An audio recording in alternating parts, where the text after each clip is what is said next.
बिस्मिल्लाहिर्रहमानिर्रहीम, अस्सलामु अलैकुम। डियर स्टूडेंट्स, वकार अरशद आपका बायोलॉजी टीचर। कैसे हैं आप सब? उम्मीद है खैर आफियत से होंगे। डियर स्टूडेंट्स, आज का लेक्चर क्या है, किन टॉपिक्स पर मुश्तमिल है, आइए डिस्कस करते हैं और मूव करते हैं इसके लिए व्हाइट बोर्ड की तरफ। Dear students, recall your memory. Previous lecture में 5 किंगडम सिस्टम को हम डिस्कस कर रहे थे। रॉबर्ट विटेकर के दिए गए इस निज़ाम के मुताबिक जानदारों को 5 ग्रुपों में तकसीम किया गया है और इसको हम 5 किंगडम सिस्टम कहते हैं। इसकी बुनियाद 2 असूलों पर है। नंबर 1, सेलुलर ऑर्गेनाइजेशन की बुनियाद पर वो यूनिसेलुलर हैं, मल्टी सेलुलर हैं, प्रोकैरियोटिक हैं या यूकैरियोटिक हैं। नंबर 2, मोड ऑफ न्यूट्रिशन, वो अपनी खुराक खुद बनाते हैं या दूसरे जानदारों को खुराक का जरिया बनाते हैं। वो फोटोसिंथेसिस करते हैं या इंजेशन और डाइजेशन करते हैं। डियर स्टूडेंट्स, इस सिस्टम को मॉडिफाई किया 2 साइंसदानों ने जिनका नाम मार्गुलस एंड शवार्ट्ज है, और उन्होंने एक तीसरी बुनियाद फराहम की जो कि जेनेटिक्स की है, डीएनए की है। 5 किंगडम सिस्टम की तफसील को जिक्र किया जाए तो उसमें पहला किंगडम मोनेरा का है। जितने भी प्रोकैरियोट्स हैं उनको किंगडम मोनेरा में रखा गया है। ये तमाम के तमाम यूनिसेलुलर हैं, चेन्स बनाकर रहते हैं, कॉलोनीज की फॉर्म में रहते हैं। प्रोकैरियोटिक सेल यूकैरियोटिक सेल से बहुत ज्यादा मुख्तलिफ होते हैं। इनका साइज छोटा होता है, इनमें ऑर्गेनेलीज कम पाए जाते हैं और इसकी एग्जांपल बैक्टीरिया और साइनोबैक्टीरिया हैं। दूसरा ग्रुप जो है वो प्रोटिस्टा का है। इसमें एनिमल लाइक प्रोटिस्टा हैं, इसमें प्लांट लाइक प्रोटिस्टा हैं, इसमें फंजाई लाइक प्रोटिस्टा हैं। एनिमल लाइक प्रोटिस्टा को प्रोटोजोआ कहा जाता है, प्लांट लाइक प्रोटिस्टा को एल्गी कहा जाता है। ये यूनिसेलुलर होते हैं या सिंपल मल्टी सेलुलर होते हैं। इनमें मल्टी सेलुलर सेक्स ऑर्गन्स और एम्ब्रियो नहीं पाया जाता। डियर स्टूडेंट्स, तीसरा किंगडम फंजाई का है। ये यूकैरियोटिक हैं, मल्टी सेलुलर हैं और इनका खास एब्जॉर्प्टिव मोड ऑफ न्यूट्रिशन होता है। गले सड़े मादों के ऊपर उगते हैं, उनकी डीकंपोजिशन करते हैं, उन पे केमिकल एंजाइम खारिज करते हैं और वहां से खुराक हासिल करते हैं। इनकी सेल वॉल होती है, काइटिन केमिकल की बनी होती है। चौथा ग्रुप या किंगडम प्लांट्स का है। ये ऑटोट्रोफ होते हैं, अपनी खुराक खुद बना सकते हैं, यूकैरियोटिक होते हैं, मल्टी सेलुलर होते हैं। इनमें क्लोरोफिल और सेल वॉल पाई जाती है और इनमें 3 तरह के ग्रुप शामिल हैं जिन्हें मोसेस और फंड्स कहा जाता है, फ्लावरिंग प्लांट्स कहा जाता है।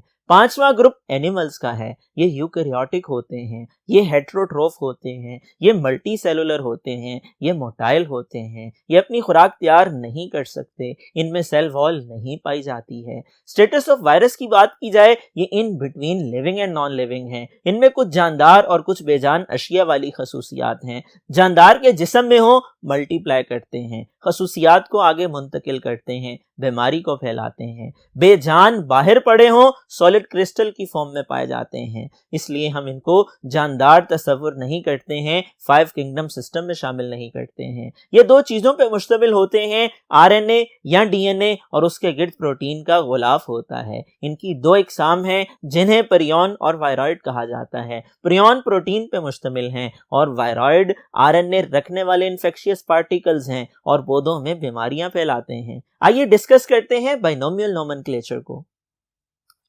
बाइनोमियल नोमेनक्लेचर की बात की जाए तो एक साइंटिस्ट जिसका नाम कैरोलस लिनियस था, उसने ये सिस्टम वज़ा किया। डियर स्टूडेंट्स, ये साइंटिस्ट दरअसल स्विट्जरलैंड का रहने वाला था, स्वीडिश साइंटिस्ट था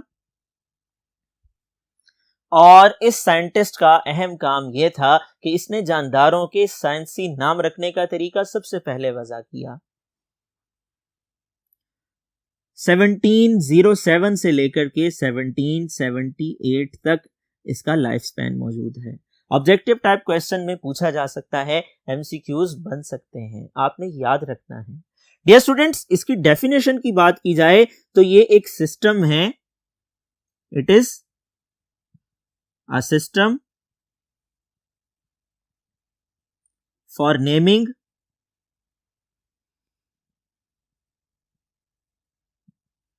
of living organisms। ये एक ऐसा सिस्टम है जो जानदारों को साइंटिफिक नेम देता है, लिविंग ऑर्गेनिजम्स की साइंटिफिक नेमिंग के लिए इस्तेमाल होता है। डियर स्टूडेंट्स, कैरोलस लिनियस का ये सिस्टम दरअसल कहलाता है बाइनोमियल नोमेनक्लेचर।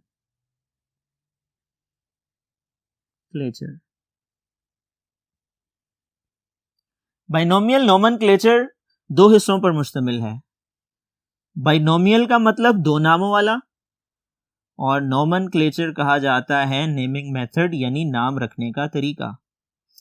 डियर स्टूडेंट्स, यहां पर ये करेक्शन कर लीजिए, Swedish SWEDISH, Swedish scientist Carolus Linnaeus का ये तरीका कार बाइनोमियल नोमेनक्लेचर कहलाता है। क्यों कहलाता है? क्योंकि इसके मुताबिक जानदारों को जो साइंसी नाम दिए जाते हैं वो दो हिस्सों पर मुश्तमिल होते हैं। इसकी फर्दर डिटेल्स क्या हैं, इसकी अहमियत क्या है, इसके असूल व ज़वाबित क्या हैं और इसके फायदे क्या हैं, इसकी मिसालें क्या हैं, आइए डिस्कस करते हैं।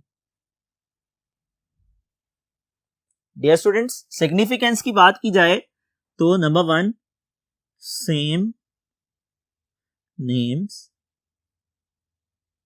For different organism. मिसाल के तौर पे ब्लैक बर्ड का लफ्ज इस्तेमाल होता है क्रो के लिए और रेविन के लिए। ये दो परिंदे हैं, स्याह रंगत वाले होते हैं, जिस बुनियाद पे इनको ब्लैक बर्ड का नाम दिया जाता है। ये कॉमन नेम है, इसकी कोई साइंटिफिक लॉजिक नहीं है। Number 2, different name for same organism.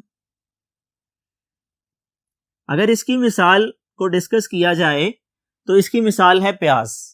प्याज हमें पौधों से हासिल होता है, ये पौधे की जड़ होती है और प्याज को उर्दू में तो यही नाम दिया जाता है, इंग्लिश में अनियन कहा जाता है, पंजाबी में गंडे कहा जाता है। इसी तरह बसल और वसल मुख्तलिफ लहजों और जुबानों में इसके नाम हैं। डियर स्टूडेंट्स, इसकी भी कोई साइंटिफिक लॉजिक नहीं है। एक साइंसदान के लिए मुश्किल है एक जानदार के इतने ज्यादा नामों को याद करना। Number 3, common names without scientific logic. बास जानदारों को कॉमन नेम दिए गए हैं जिनकी कोई साइंटिफिक लॉजिक नहीं है। मिसाल के तौर पे स्टारफिश है, क्राइफिश है, जेलीफिश है, इनकी कोई साइंटिफिक लॉजिक नहीं है। इन सब प्रॉब्लम्स को जहन में रखते हुए इन तमाम मसाइल से निजात हासिल करने के लिए कैरोलस लिनियस ने ये तरीका मुतारिफ करवाया जो कि जानदारों के साइंसी नाम रखने का तरीका है और बाइनोमियल नोमेनक्लेचर कहलाता है। डियर स्टूडेंट्स, कैरोलस लिनियस का ये जो बाइनोमियल नोमेनक्लेचर का मेथड है ये हमारे लिए मददगार है। लिविंग ऑर्गेनिज्म की साइंटिफिक नेमिंग हमें हेल्प करती है और हम सिर्फ दो अल्फाज के जरिए से किसी भी जानदार के नाम को रिकॉग्नाइज कर सकते हैं। आइए इसके असूल और ज़वाबित को डिस्कस करते हैं। नंबर 1, इटैलिक्स या अंडरलाइन। बाइनोमियल नोमेनक्लेचर के मुताबिक साइंटिफिक नेम लिखने का पहला असूल यह है कि जो भी साइंसी नाम लिखा जाता है वो या तो इटैलिक्स में लिखा जाता है या अंडरलाइन करके लिखा जाता है। अगर आप कंप्यूटर पे लिख रहे हैं आप इटैलिक्स में लिख सकते हैं, अगर आप हाथ से लिख रहे हैं आप अंडरलाइन कर सकते हैं। अगर हम एग्जाम्पल से समझने की कोशिश करें, होमो सेपियंस,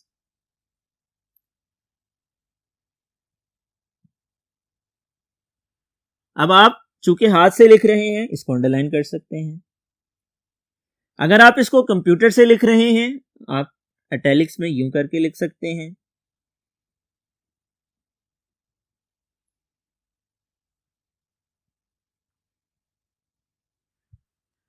डियर स्टूडेंट्स, दूसरा असूल क्या है?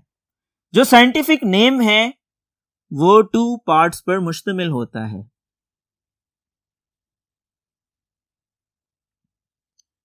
और उन 2 पार्ट्स में से जो सबसे पहला हिस्सा होता है वो जेनेरिक नेम होता है, जो दूसरा हिस्सा होता है वो स्पीशी नेम कहलाता है। ये दूसरा असूल है और इसमें यह बात भी जहन में रहे कि जेनेरिक नेम का आगाज कैपिटल लेटर से होता है, स्पीशी नेम में कोई कैपिटल लेटर इस्तेमाल नहीं होता, सारे स्मॉल लेटर इस्तेमाल किए जाते हैं। डियर स्टूडेंट्स, ये 2 असूल हैं। नंबर 1, आपने जो भी साइंटिफिक नेम लिखना है इटैलिक्स में लिखना है, हाथ से लिख रहे हैं तो अंडरलाइन करके लिखना है। नंबर 2, साइंटिफिक नेम के 2 पार्ट्स हैं, पहला हिस्सा जीनस का नाम, दूसरा हिस्सा स्पीशी का नाम। और तीसरा असूल ये है कि अगर आप एक ही स्पीशीज से ताल्लुक रखने वाले जानदार को बार बार लिख रहे हैं, डिस्क्राइब कर रहे हैं, आप शॉर्ट फॉर्म में भी लिख सकते हैं। वो इस तरह से होमो सेपियन को आप H.सेपियन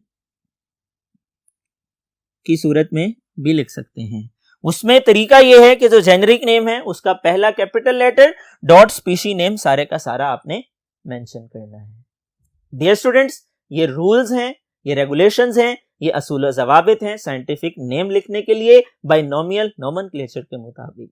आइए अब हम डिस्कस करते हैं मिसालों को और डिस्कस करते हैं इसके फवाइद को। डियर स्टूडेंट्स, एग्जांपल्स की बात की जाए, इंसानों का साइंटिफिक नेम होमो सेपियंस है।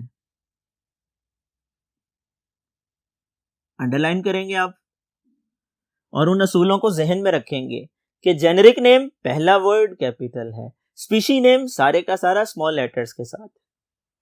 अनियन, एलियम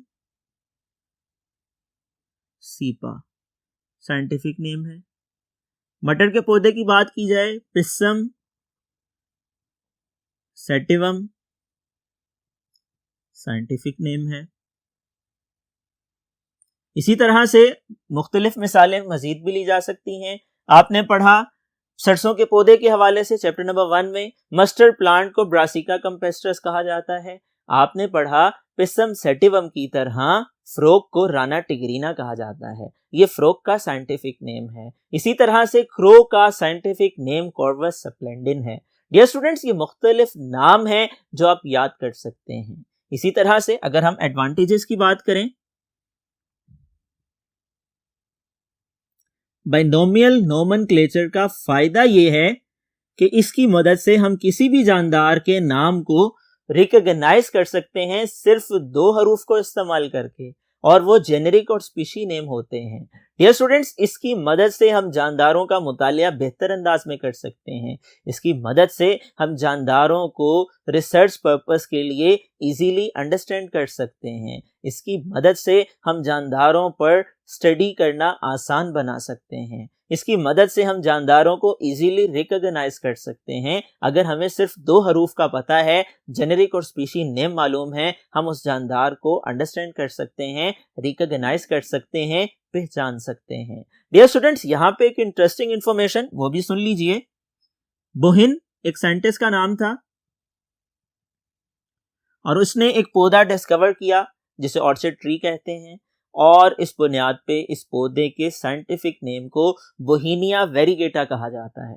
तो बाज़ औक़ात साइंटिफिक नेमिंग के दौरान साइंसी नाम रखते हुए स्पीशी और जेनेरिक नेम उस साइंटिस्ट के नाम पर भी होते हैं, उसके एजाज में भी होते हैं जिसने उन्हें आइडेंटिफाई किया होता है। डियर स्टूडेंट्स, आज हमने डिस्कस किया बाइनोमियल नोमेनक्लेचर को, आज हमने डिस्कस किया साइंटिफिक नेमिंग को, हमने डिस्कस किया इसकी अहमियत को, इसके फवाइद को, इसके असूल व ज़वाबित को, हमने डिस्कस किया इसकी मिसालों को। डियर स्टूडेंट्स, आज का ये टॉपिक बहुत से हवालों से अहमियत का हामिल है। आपने इन तमाम मिसालों को जहन में रखना है। ये करेक्ट कर लीजिए, एलियम सीपा में डबल एल आता है, ALLIUM। ये तमाम मिसालें शॉर्ट क्वेश्चन में पूछी जा सकती हैं। आपसे पूछा जा सकता है इंसानों का साइंटिफिक नेम बताइए, आपसे पूछा जा सकता है प्याज का साइंटिफिक नेम बताइए, आपसे पूछा जा सकता है मटर के पौधे का साइंटिफिक नेम बताइए, आपसे पूछा जा सकता है क्रो का साइंटिफिक नेम बताइए, आपसे पूछा जा सकता है ऑर्चिड ट्री का साइंटिफिक नेम बताइए। आपने ये तमाम मिसालें जहन में रखनी है। आपसे पूछा जा सकता है सिग्निफिकेंस ऑफ बाइनोमियल नोमेनक्लेचर के हवाले से, आपसे पूछा जा सकता है रूल्स के बारे में। आपने लॉन्ग क्वेश्चन के पॉइंट ऑफ व्यू से भी इस टॉपिक को तैयार करना है। ये बहुत इंपॉर्टेंट टॉपिक है, शॉर्ट और लॉन्ग दोनों हवालों से ये एग्जामिनेशन में पूछा जा चुका है, इसमें एमसीक्यूज भी बनते हैं। आपने इस टॉपिक को अच्छी तरह से मेमोराइज करने के लिए अपनी नोटबुक पे नोट डाउन करना है। मुझे उम्मीद है आज का ये लेक्चर आप लोगों ने समझ लिया होगा और अच्छी तरह से अंडरस्टैंड करने के बाद आप लोग इसको नोटबुक पे नोट डाउन भी करेंगे। डियर स्टूडेंट्स, टीचर की इंस्ट्रक्शंस को फॉलो किया करें। अगर आप इन इंस्ट्रक्शंस को फॉलो करते हैं तो इंशाल्लाह इम्तिहानात में अच्छे नंबर हासिल करेंगे। डियर स्टूडेंट्स, मुझे उम्मीद है आप टीचर की इंस्ट्रक्शंस को फॉलो करेंगे और इम्तिहानात में अच्छे नंबर हासिल करेंगे। अगले लेक्चर तक के लिए अपना ख्याल रखिएगा। अल्लाह हाफिज।